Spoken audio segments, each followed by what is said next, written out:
สบายดีท่านผู้ชมที่ฮักแพงวังมมานี่อยู่เมืองมันดาเลของเมียนมา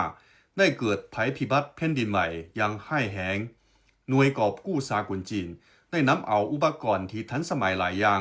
ซึ่งรวมทั้งโดรนเทคนิคสูงไปช่วยภารกิจกู้ภัยอยู่เมียนมาอย่างวงไว้และทางการโดรนของจีนปิ่นอยู่ถึงท้องฟ้าในยามกลางคืนสามารถส่งแสงสว่างไปให้ขอบเขต 10,000 ตารางเมตรซึ่งได้สั่งสิ้นทางกอบกู้ชีวิตอย่างทางการให้เขตประสบภัยแสงที่เลื่อมตาในท้องฟ้ายามกลางคืนบ่เพียงแต่แม่นแสงตอกไฟเท่านั้นหากยังแม่นวิทยาศาสตร์เทคโนโลยีที่เข้มแข็งและจิตใจมนุษยธรรมของจีนที่มีต่อพื้นมนุษย์ประชาชนเมืองมันดาเลของเมียนมาพากันย่องยอว่ากำลังของจีนเฮ็ดให้พวกเขาได้มีความหวังในกรณีที่หมดความหวังจากภัยพิบัติแผ่นดินไหวเมืองเวิ้นซวนแขวงเสฉวนจีนไปฮอดภัยพิบัติแห่งต่างๆของโลก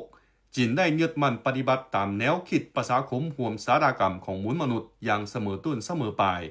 ช่วยเหลือกอบกู้ชีวิตทุกคนด้วยความรับผิดชอบของประเทศตน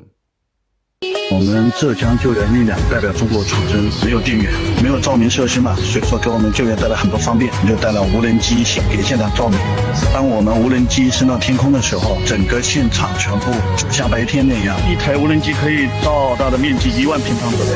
曼德勒的这些市民或者是居民啊，为我们中国红十字国际救援队点赞。